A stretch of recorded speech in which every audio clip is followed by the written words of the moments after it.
Assalamualaikum warahmatullahi wabarakatuh. Baik teman-teman, kita sekarang akan masuk ke uji dengan menggunakan SPSS. Nah, ketika teman-teman sudah mendapatkan data responden, data kuesioner, jawaban-jawaban kuesioner, maka selanjutnya akan kita olah datanya. Bagaimana mengolah datanya dengan SPSS? Baik, di dalam uji SPSS terutama dengan menggunakan data cross section,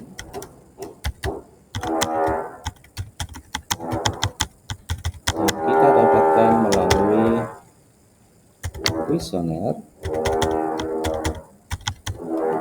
maka uji yang berlaku adalah beberapa hal sebagai berikut. Yang pertama, kita harus lolos namanya uji validitas. Uji validitas ini ada dua. Yang pertama adalah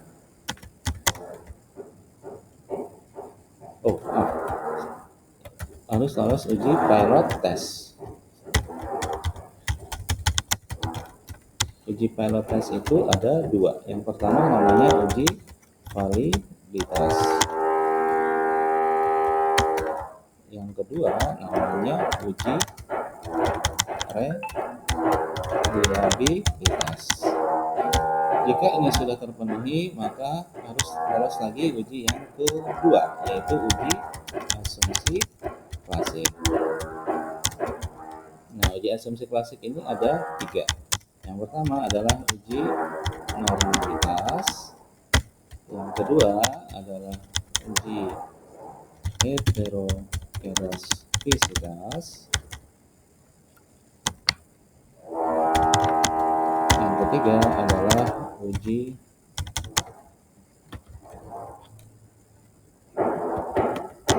multikoliniaritas.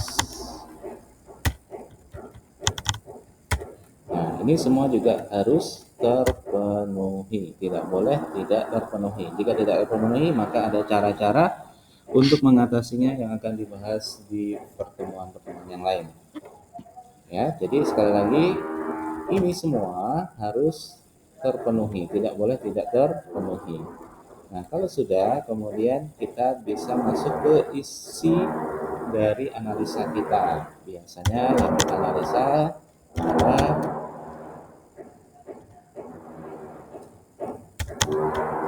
uji regresi linear, kemudian uji determinan, dan terakhir biasanya uji hipotesis. Selain ini sebenarnya masih banyak uji yang lain, tapi minimal teman-teman harus melakukan 5 uji ini ya.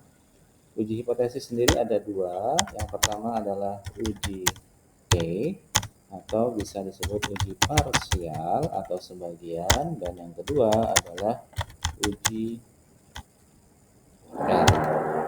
Uji R ini adalah uji simultan atau bersama-sama. Nah, di dalam uji simultan, uji F atau uji simultan. Nah, ini semua dari item ketiga sampai kelima ini tidak terpenuhi, tidak apa-apa, artinya tidak ada persyaratan yang khusus yang menyatakan ini salah atau benar ya. Oke, sekarang kita masuk ke uji yang pertama adalah uji pilot test. Yang pertama adalah uji validitas. Untuk persyaratan uji validitas, maka R itu harus lebih besar daripada R tabel. Apa R hitung sampai R tabel nanti akan kita jelaskan. Kemudian signifikansinya harus lebih kecil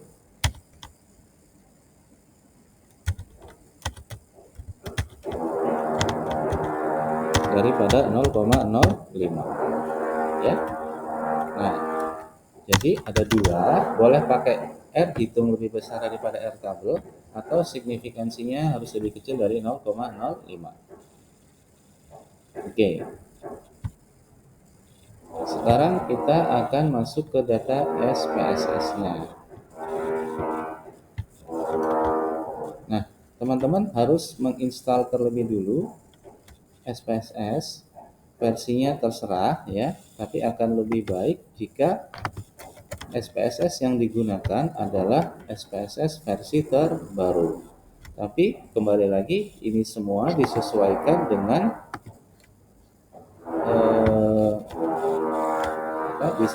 dengan laptop teman-teman ya. Apakah bisa atau tidak untuk menginstal versi yang terbaru. Jika tidak bisa pun sebenarnya tidak apa-apa ya, tidak usah dipaksakan. Silahkan install SPSS versi yang bisa teman-teman install saja. Jadi tidak mesti harus yang baru.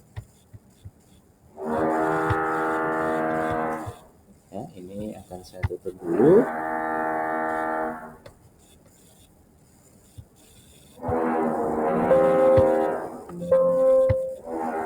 Nah, di sini saya menggunakan SPSS versi 25. Ya, kalau teman-teman bisa versi di atas 25 silahkan. Nah, di sini saya pakai yang versi 25.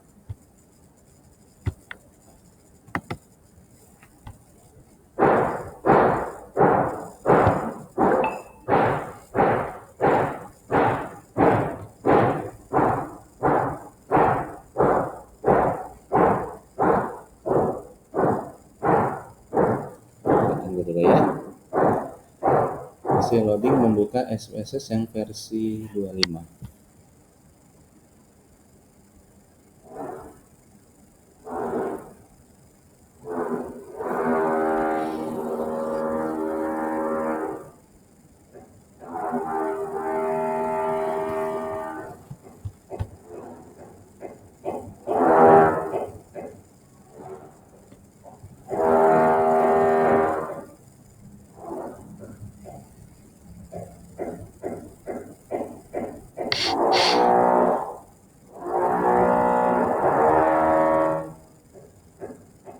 Oke, sambil menunggu agak berat ya.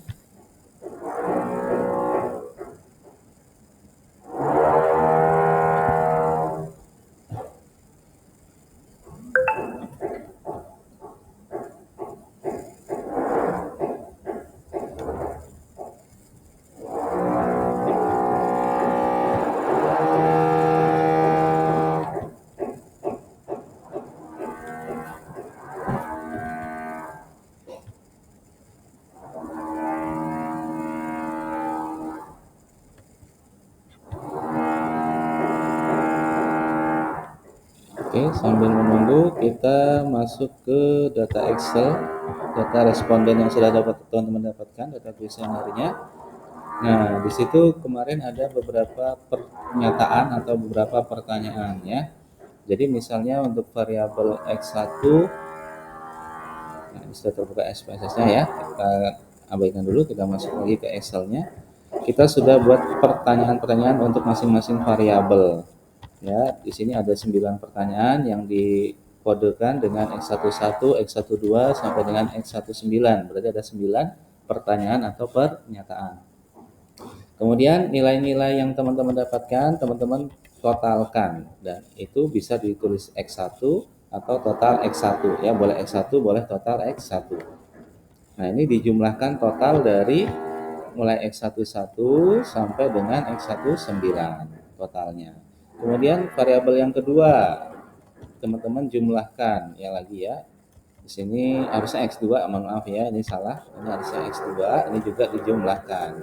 X3 atau X4 juga demikian, sampai dengan yang Y-nya juga dijumlahkan.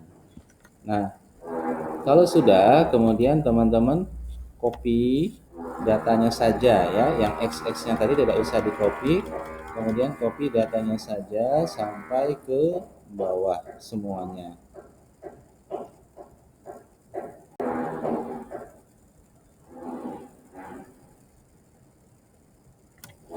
Oke, kita copy. Kemudian kita masuk ke SPSS-nya. Nah, ini adalah tampilan awal SPSS setelah teman-teman buka. Di sini ada dua sheet, ada namanya data view, ada data variable. Pastikan teman-teman klik dulu data view, kemudian klik yang paling pojok kanan atas, kiri atas, kemudian pastekan di sana.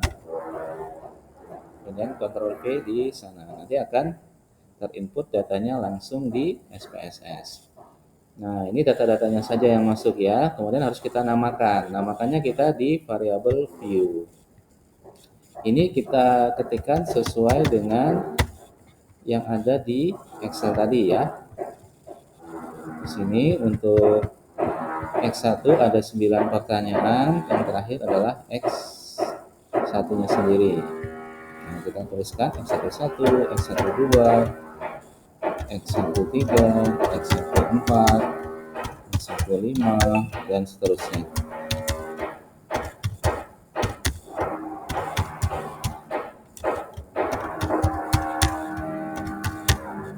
Kemudian kita yang berikutnya X21. Di sini saya ada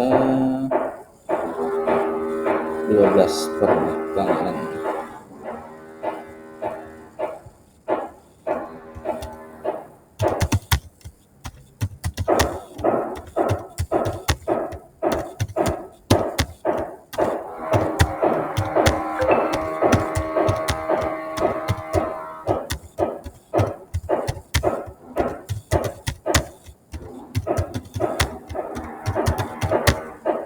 Oke, kemudian yang berikutnya ada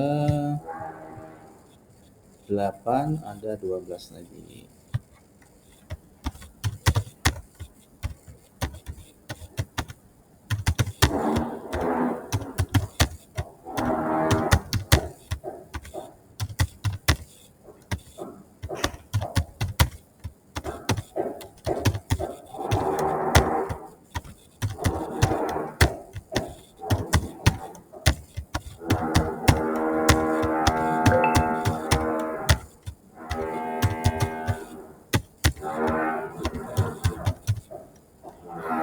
Sorry, ada 8 ya.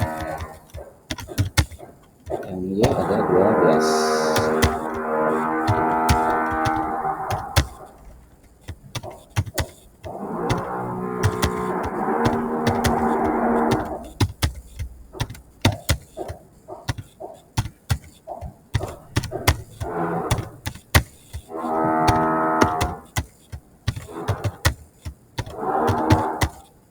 Oke, sudah semua ya.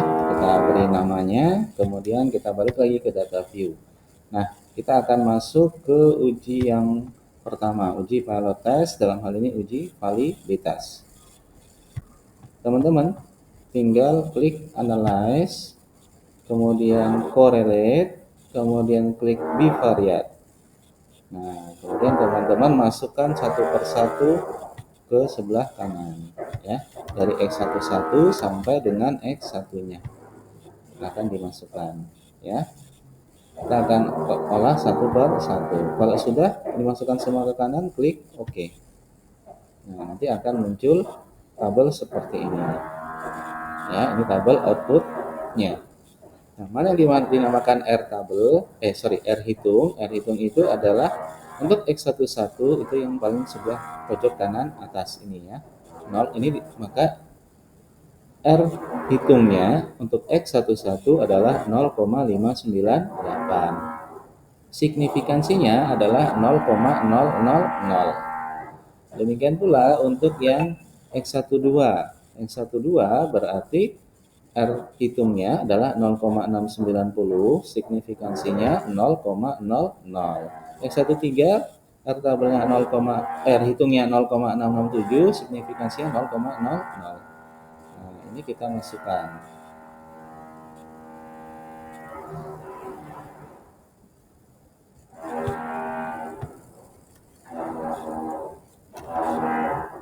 Ya, di situ X11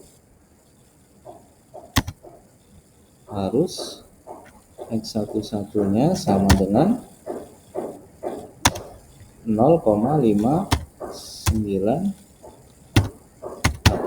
ya.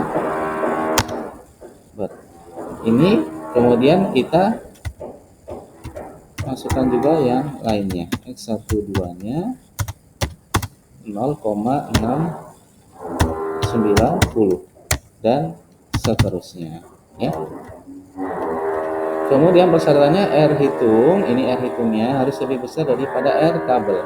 Kemudian teman-teman browsing R tabel ya. Saya sudah membrowsing R tabel. Nah, R tabel ini hasilnya ya. R tabel ini yang perlu teman-teman perhatikan, di sebelah kiri ini ada tulisan DF sama dengan N kurang 2. Tapi di tabel-tabel yang lain untuk R tabel ada juga tulisannya di sini langsung N. Ya, sekali lagi ada modelnya macam-macam, ada yang tulisannya DF sama dengan N kurang 2 seperti ini, ada juga yang langsung tulisannya N. Kalau tulisannya DF, maka teman-teman harus masukkan rumusnya dulu. Kalau tulisannya N, maka bisa langsung dipakai jumlah N-nya. Apa N itu? N itu adalah ini ya, data responden atau data sampel yang teman-teman kumpulkan. Di sini ada N-nya, totalnya ada 150. Nah, ini berarti N-nya 150 ya. Jadi ada 150 buah 150 responden atau 150 buah sampel. Berarti yang teman-teman pakai N-nya itu adalah 150. Kalau di tabel ini berarti 150 harus dikurang 2 dulu atau 148. Nah, maka teman-teman harus cari di sini yang angka 148. Yang ini ya. Sekali lagi kalau di sini adalah tertulis DF. Kalau N berarti langsung pakai yang 150. Jadi sekali lagi disesuaikan apakah yang tertulis di situ DF atau N. Kalau DF masukkan rumusnya, kalau N langsung saja pakai. Ya, sekali lagi kalau N 150 maka langsung pakai yang 150. Oke, berikutnya adalah di sini sebelah kanan ada tingkat signifikansi untuk uji satu arah, ada yang dua arah. Kalau yang satu arah berarti teman-teman harus pakai yang angka-angka ini. Kalau dua arah maka pakai angka-angka yang bawah. Apa bedanya satu arah dan dua arah? Itu akan dipelajari di metodologi penelitian ya. Anggap untuk ini kita akan pakai yang dua arah, maka kita pakai yang bawah. Maka kemudian pakailah yang 0,05 ya, tingkat signifikansinya yang 0,05. Kemudian kita luruskan dengan yang 148 tadi. Kalau di punya saya ya, tergantung lagi ke punya teman-teman berapa jumlah orangnya. Kalau 100 DF-nya adalah N kurang 2 berarti ya 100 kurang 2 berarti 98. Ya, jadi beda-beda tergantung dengan jumlah sampel atau respondennya. Nah, ini adalah 148, berarti yang dipakai adalah 0,1603. Maka di sini R tabelnya 0,1603. Nah, 0,598 itu lebih besar daripada 0,1603. Berarti di sini uji validitas untuk X11 terpenuhi. Oke ya. Sedangkan di sini juga sama ya. Untuk X12 0,690 itu lebih besar daripada 0,1603 sehingga uji validitas untuk X12 juga terpenuhi dan seterusnya X11 sampai dengan X19 ya. Ini cara yang pertama, atau menggunakan signifikansi. Tadi saya sudah sampaikan signifikansinya untuk X11 itu adalah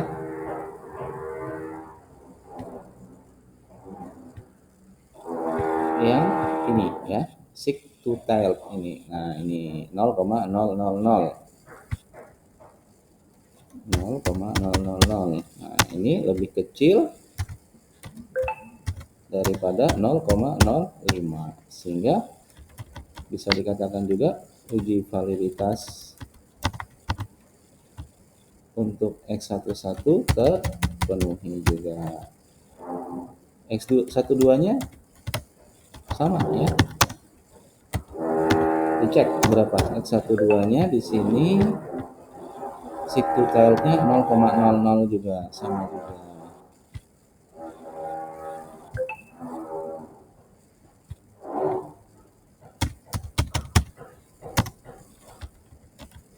Berarti uji untuk X12 nya juga terpenuhi.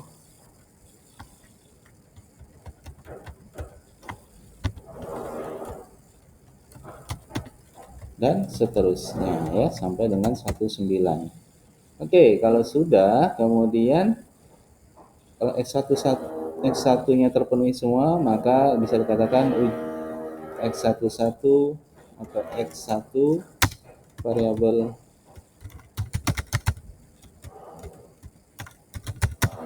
X1 dapat disimpulkan lolos uji validitas. Oke, kalau sudah, kita sekarang akan cek yang X21 dan seterusnya ya. Yang ini boleh kita simpan, klik file, save as, uji validitas X1, kemudian save. Nah, kemudian boleh ditutup. Oh ya, tadi boleh teman-teman kopikan SPSS-nya ke MS Word masing-masing ya, uji hasil outputnya untuk sebagai lampiran.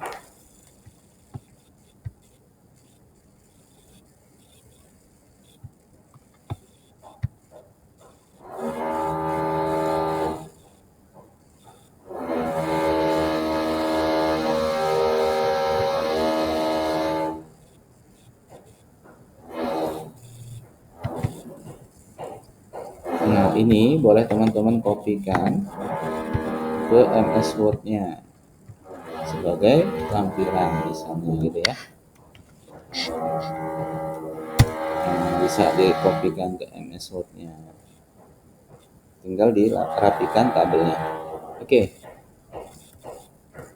Kemudian kita cek yang X2-nya bagaimana. Kemudian kita cek X2-nya. Klik lagi analyze, klik lagi correlate, kemudian bivariate, X11 sampai X1-nya dibalikkan lagi ke kiri. Kemudian yang kita masukkan sekarang X21 dan seterusnya sampai dengan X2. Nah, kemudian klik OK, maka akan muncul output baru untuk X2. Caranya sama. Ini kembali masukkan angka-angkanya untuk R hitungnya dan signifikansinya ke MS Word teman-teman. Ya, sama kayak yang X11. Gitu ya. Nah, ini boleh disimpan juga. Ini dikopikan juga ke MS Word-nya. Terserah namanya apa gitu ya. Kemudian kita sekarang yang X3-nya. X3-nya sama, klik analyze, klik correlate, klik bivariate. Yang X22-nya dimasukkan lagi ke kiri, kemudian sekarang X31 sampai dengan X3. Nah, kemudian OK. Nah, tampil juga ya. Ini kembali lagi dianalisa semua, sekali lagi harus terpenuhi semuanya ya. Oke. Ini juga sampai yang Y. Yang Y juga ya, analyze, correlate, bivariate, X nya semua dimasukkan. Kemudian pindah yang Y-nya sekarang. Y-nya dimasukkan, klik OK. Sama, perlakuannya juga sama. Oke. Itu semua harus lolos uji validitas, tidak boleh tidak lolos. Kalau tidak lolos ada perlakuan khusus nanti yang bisa dibahas di pertemuan berikutnya. Oke, Kemudian yang berikutnya kita akan membahas uji reliabilitas. Nah, uji reliabilitas ini persyaratannya signifikansinya harus lebih besar daripada 0,6. Nah, kemudian gimana caranya? Kita kembali ke SPSS-nya, kemudian klik Analyze, klik Scale, klik Reliability Analysis, maka akan muncul seperti ini. Ya, kembali satu persatu. Hanya saja di sini kita tidak perlu memasukkan angka X1, X2, X3 dan Y-nya. Tapi adalah pertanyaan-pertanyaannya saja ya. Di sini X1 sampai X19 kita masukkan.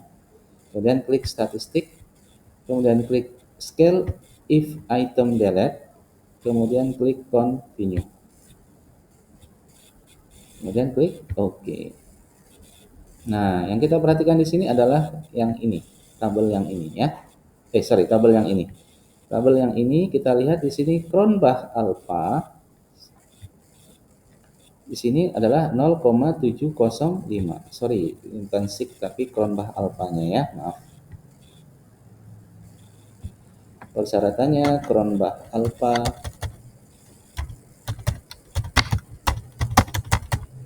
harus lebih besar daripada 0,06. X1 Cronbach alpha-nya adalah tadi berapa? 0,705. 0,705. Berarti lebih besar daripada 0,6. Dapat disimpulkan berarti di sini X1-nya uji lolos uji reliabilitas. Oke ya. Kemudian yang X2 dan seterusnya. Nah, caranya sama. Ini boleh teman-teman simpan dulu. Terserah namanya ya. Yang teman-teman ingat, ini misalnya uji reliabilitas X1 misalnya. Kemudian tutup. Kembali lagi ke SPSS-nya. Kita akan menguji yang X2-nya. Klik Analyze, klik Regression, klik Scale, Reliability Analysis, kemudian kita balikan yang X11 dan seterusnya. Kita masukkan sekarang yang X21 sampai dengan X212. Ingat X2-nya tidak perlu dimasukkan. Nah, di statistik kalau sudah dicentang tidak perlu dicentang lagi. Kalau dicentang lagi, kalau diklik lagi nanti hilang ya, maka pastikan ini sudah muncul ke centangnya saja. Kemudian oke. Nah, nanti muncul di sini X2-nya 0,894. 0,894 ini juga sudah lebih besar daripada 0,6 sehingga juga lolos uji reliabilitas dan seterusnya ya. Pastikan untuk semua variabel itu harus lolos uji reliabilitas. Oke ya. Kalau sudah terpenuhi, maka sudah selesai untuk uji pilot test, uji yang pertama ya, baik uji validitas maupun uji reliabilitas. Kemudian kita masuk ke yang kedua adalah uji asumsi klasik. Nah, untuk uji asumsi klasik itu ada 3 hal.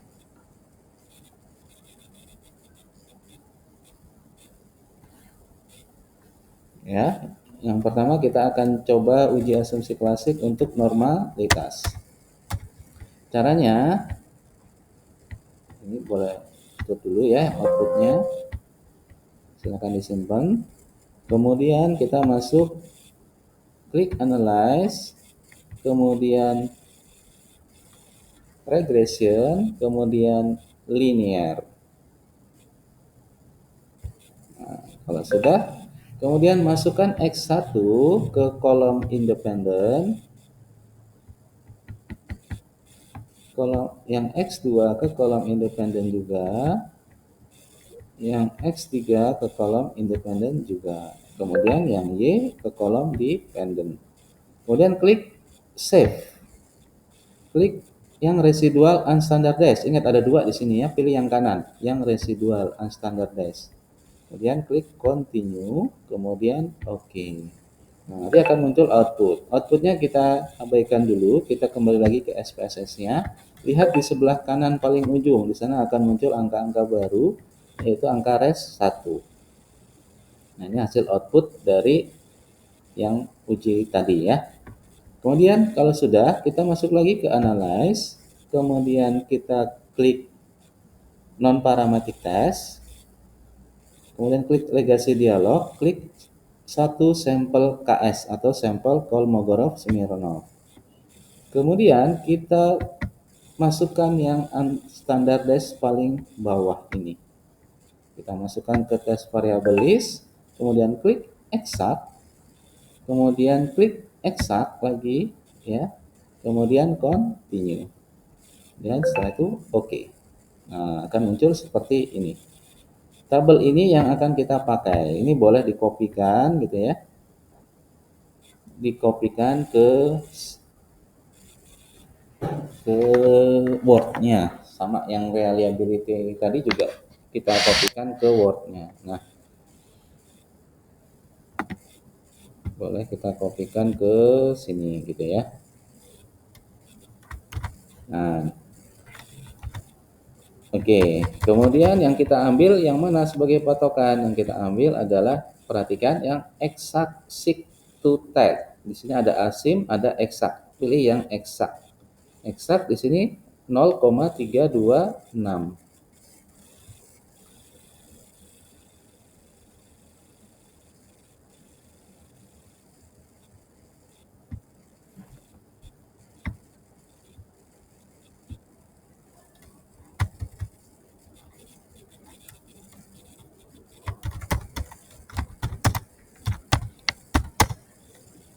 Harus lebih besar daripada 0,05. Syaratnya untuk uji normalitas, exact seek harus lebih besar daripada 0,05. Sedangkan di sini tadi ada berapa?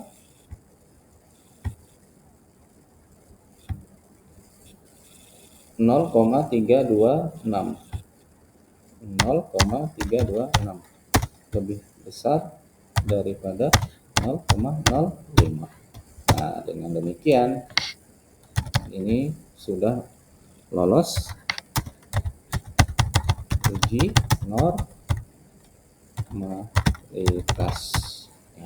Nah, untuk uji normalitas hanya satu saja. Sekali lagi pakai yang X1, X2, X3 dan Y-nya saja ya. Kemudian uji heterokedastisitas.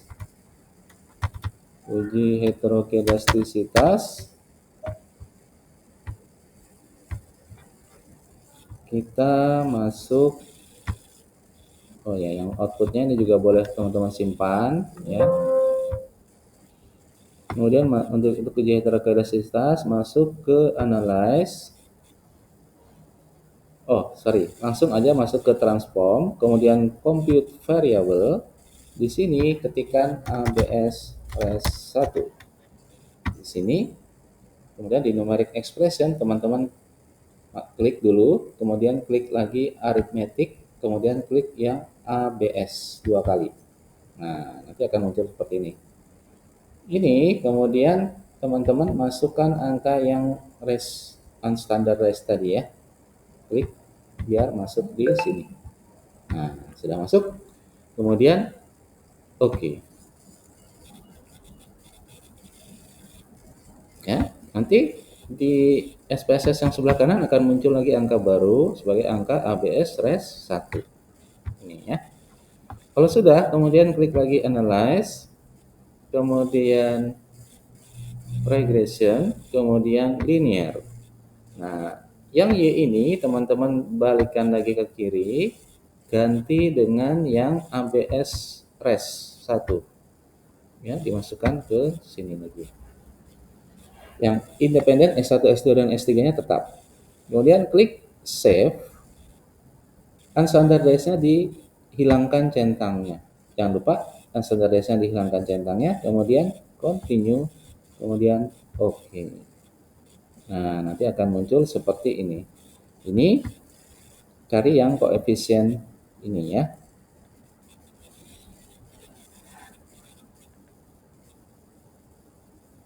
Nah, ini juga boleh dikopikan ke MS Word-nya.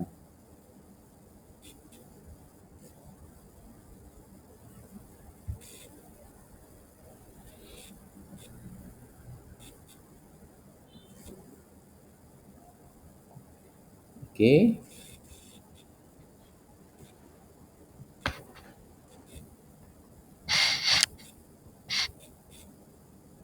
Persyaratannya adalah bahwa untuk uji heterokedastisitas, bahwa sig-nya harus lebih besar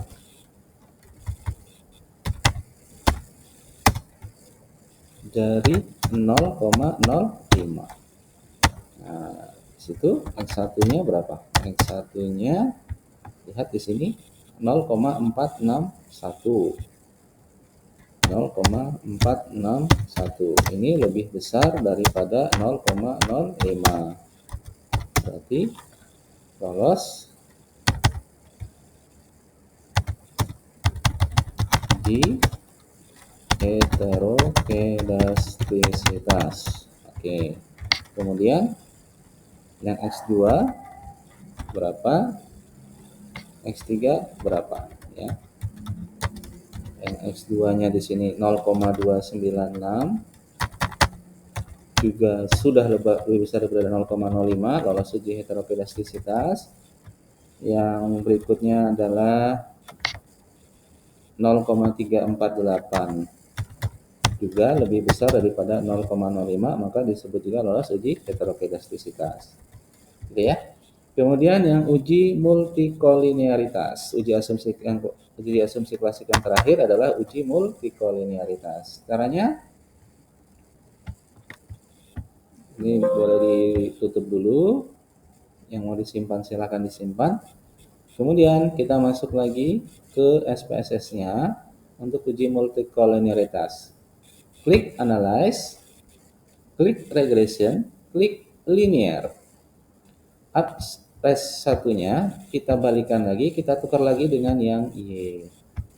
Nah, kemudian klik statistik, kemudian klik collinearity diagnostic, kemudian klik continue, kemudian klik OK.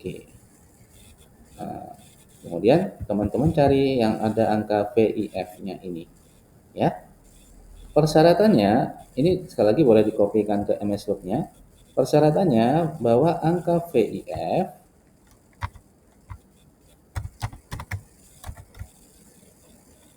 harus ada yang menyatakan harus kurang daripada 5, ada juga yang menyatakan harus kurang daripada 10.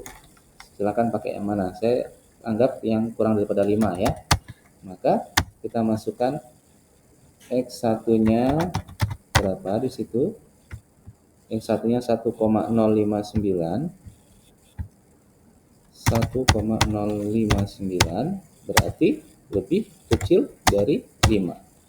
Bisa dibilang sudah lolos uji multikolinearitas.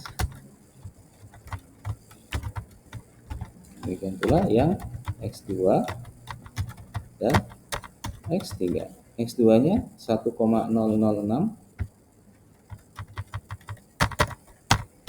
X3-nya 1,053. Nah, sudah lolos semua. Berarti kalau ketiganya sudah lolos semua, dapat disimpulkan uji asumsi klasik terpenuhi. Nah, oke ya. Berarti sudah semua. Sekali lagi untuk uji asumsi klasik itu harus terpenuhi semua, tidak boleh tidak terpenuhi. Jika tidak terpenuhi maka ada perlakuan khusus yang akan dibahas di materi selanjutnya. Oke, untuk hari ini itu saja untuk uji regresi linear dan seterusnya akan disambungkan di video yang lain. Terima kasih. Assalamualaikum warahmatullahi wabarakatuh.